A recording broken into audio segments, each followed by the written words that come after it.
Fala, meus queridos alunos, vamos continuar então sobre a Europa, né? Então nós temos aqui o continente europeu, vamos falar um pouquinho sobre a população agora do continente europeu, né? Então, a Europa Ocidental é a população, nós temos ali pluralidade étnica, né? Identidades culturais ligadas à religião, língua, costumes, né? Se você olhar, né, o mapa linguístico ali na Europa, se vocês pegarem a página de vocês, vocês vão ver isso, né? De maneira geral, a qualidade da população, né, europeia, o IDH ali, ele é bastante alto, né? Você tem ali uma grande qualidade de vida da população, né? O IDH bastante alto ali, muito importante, né?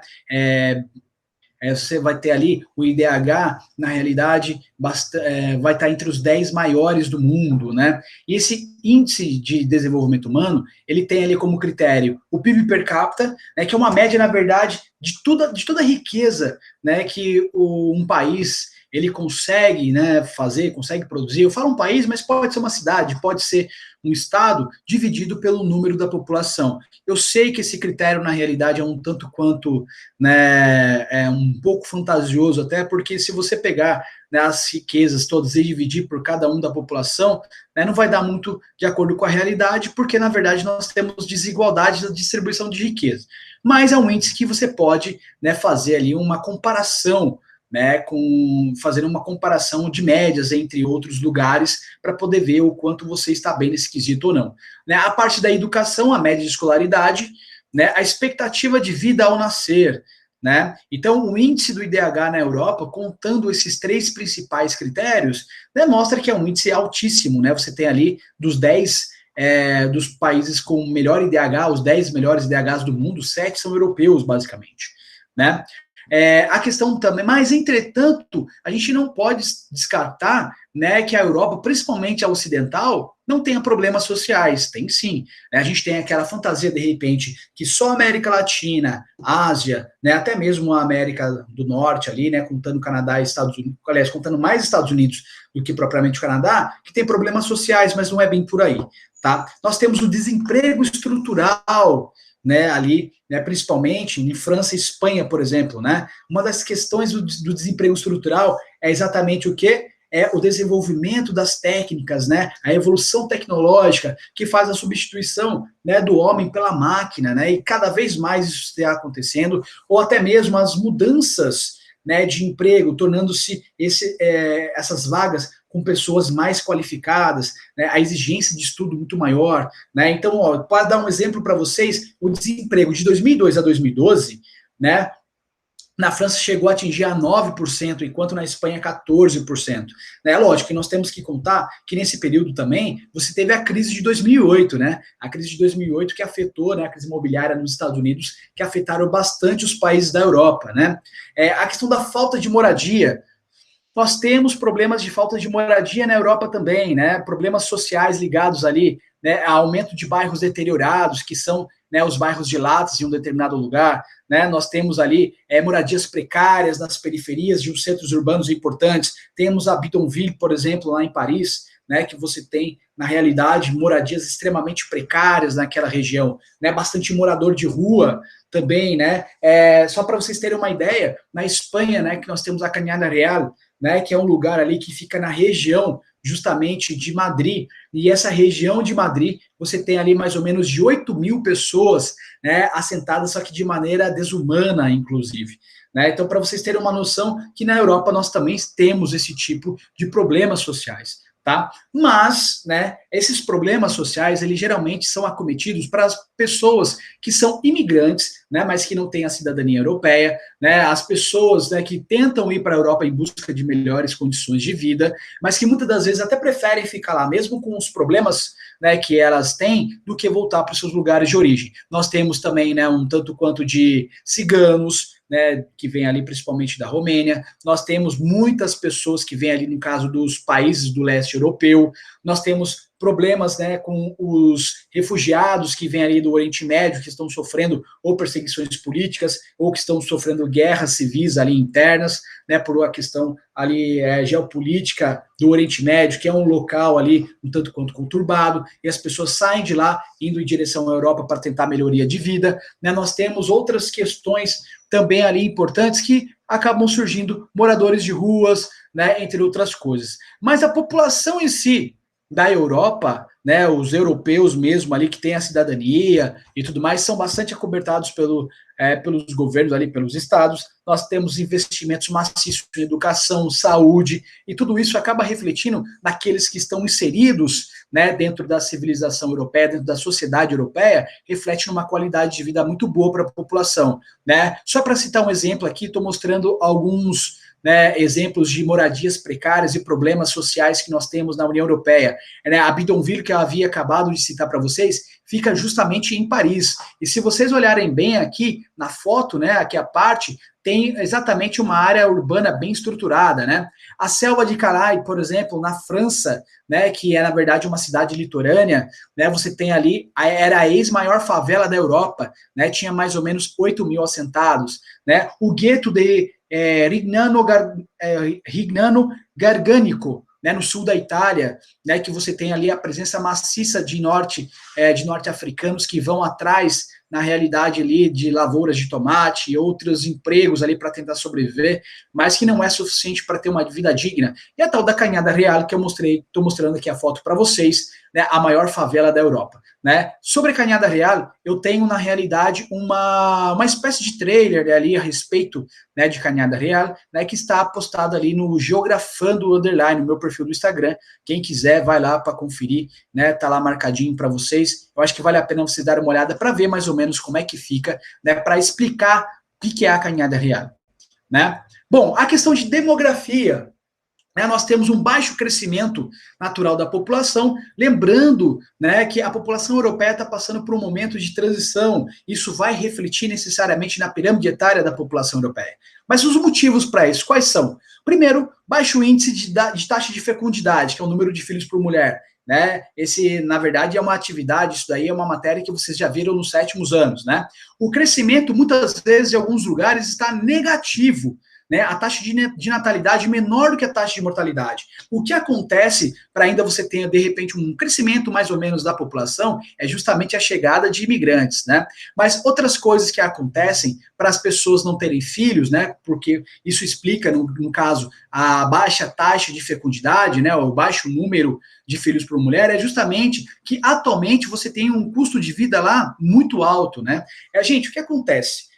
O custo de vida, como que funciona essa questão do custo de vida? Quanto mais infraestrutura, né, um país oferecer, uma pessoa, né, obtiver ali por conta das infraestruturas pagas ali pelo Estado, entre outras coisas, faz com que encareça o custo de vida, porque é tudo refletido em impostos. Né? Então, se ocorrem melhorias ali para a população vai pagar por essas melhorias sob forma de impostos. Isso acaba encarecendo o custo de vida. Né? As projeções de vidas também que não são condizentes mais com a formação familiar. Cada vez mais, né, as demandas pelo trabalho, o trabalho que está ficando cada vez mais intenso, está esforçando mais, está pedindo um esforço maior daquelas pessoas, né, que trabalham independente da área, né? As mulheres que estão priorizando atualmente a carreira profissional, né? Mudou o perfil e a visão da mulher sobre a vida, né? Sobre a vida dela, que antigamente, né, se pegar ali década de 50, um pouco mais antes, né, era o quê? Queria ter filho, ficar em casa, mas agora modificou-se completamente. Primeiro, pela questão de necessidade mesmo, que hoje em dia não dá somente uma pessoa para manter uma família de maneira mais digna, é muito difícil, é bem complicado conseguir isso atualmente, né? Uma renda extra acaba sendo bem importante.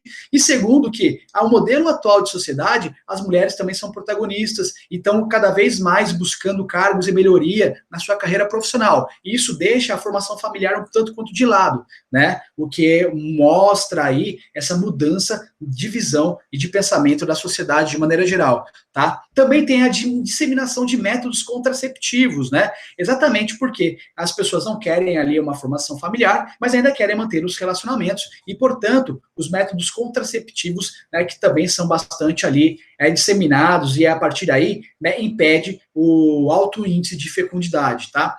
A Europa, então, a gente pode dizer que em termos de população está em momento de transição demográfica. Como assim? Envelhecimento da população. né? Até porque o que acontece? O que mantém ainda a Europa num bom índice em termos de quantidade de população é o aumento da expectativa de vida. Então, o que acontece? A população ela está ficando cada vez, ela está vivendo mais, né? Inclusive, índice de centenários está aumentando, né? Você tem, na verdade, então, uma qualidade de vida maior, aumento da expectativa de vida, menos nascimento. Então, está ocorrendo justamente o processo de transição demográfica. A população, né, europeia está ficando mais velha. E a tendência, na verdade, é o quê? O aumento do topo da pirâmide, né? O que quando eu falo topo da pirâmide, é a pirâmide etária, né? A pirâmide etária ali, que ela é constituída por sua base, pelo seu corpo, né, que geralmente é a população economicamente ativa, e o seu topo, que é a população de idosos, né? Alguns afirmam, inclusive, que essa pirâmide ela pode virar um triângulo invertido, ou seja, o topo mais largo do que necessariamente a base, né? E com problemas demográficos, o que ocorre a partir daí, né? Primeiro, a falência dos sistemas previdenciários, porque lá no continente europeu, né, o sistema previdenciário paga ali, né, a aposentadoria ao aposentado, né, de modo que ele consiga viver sem trabalhar novamente, tá? Diminuição da população economicamente ativa, né, com o envelhecimento da população e não havendo uma reposição, né, vai diminuir cada vez mais essa população ali, né, que poderia estar trabalhando e poderia estar gerando riquezas. Logo, a queda da produção de riquezas, a queda da produção, né, de bens, né, e o investimento do Estado no sistema previdenciário e saúde para garantir a qualidade de vida da população. O investimento do Estado acaba ficando cada vez maior, né, e acaba havendo também uma sobrecarga no investimento do Estado, tá? Qual que é o resultado disso? Reforma previdenciária, que geralmente é bastante impopular, né? Até porque ninguém quer ficar mais um tempo trabalhando, né? Sendo que, na verdade, poderia estar descansando depois de um tempo muito importante de contribuição. Então, esse aumento no tempo de trabalho e contribuição para a Previdência, isso daí é algo que acaba sendo inevitável, né? As políticas públicas para aumento da demografia, né? No caso, aumentar o número de crianças, o número de jovens, né? Como eles fazem isso? Incentivos financeiros para casais terem mais filhos. Por quê? Ocorre um processo de xenofobia dentro da Europa, que é o quê? É aversão aos estrangeiros. Então, o que acontece? O próprio governo europeu, muitas das vezes, acaba fazendo, né, uma tentativa de que a própria população consiga ter mais filhos, né? Por exemplo, na França foi anunciado há um tempo, né, que haveria uma ajuda de custo de pelo menos 1.000 euros por durante um ano ali para o casal que tivesse mais um filho, né? Ou então para o casal que tivesse mais um terceiro filho. Tudo isso para incentivar, no caso, né, para o surgimento de pessoas mais jovens ali, para poder haver a reposição da população, principalmente da população economicamente ativa, né?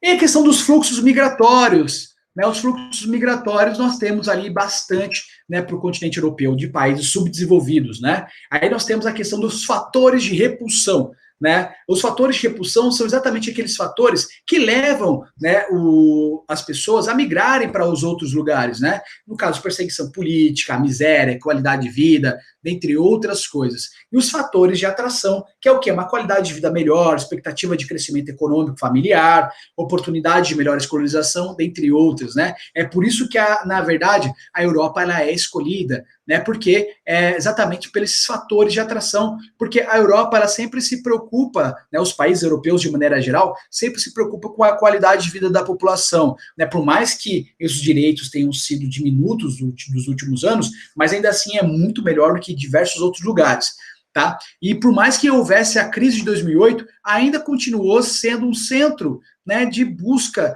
né, um centro, na verdade, de atração para migrantes, para imigrantes, né? Bom, aí o que nós temos em relação aos migrantes, né, aos imigrantes que chegam na Europa? Geralmente o trabalho, né, eles procuram um trabalho sem exigência de alta escolarização e, portanto, trabalho seja em restaurantes, seja em obras, né, operários de construção civil, né, trabalhos domésticos, né? Poucos migram ali para realizar trabalhos com exigência de alta escolarização escolar, né? Até porque muitas das vezes, né, essas pessoas que fogem, né, dos países, né, ali de origem, né, geralmente vivem ou numa situação muito ruim de miséria, né, também não tem ali escolaridade, acaba indo, no caso, para a Europa para tentar sobreviver melhor ali, né, na sua vida, né? E os problemas com a migração, né? Porque você tem ali o crescimento, né, natural negativo, mas você tem também bastante xenofobia. Então, apesar de haver, né, ali uma retração da população no continente europeu, eles ainda são relutantes de receber imigrantes.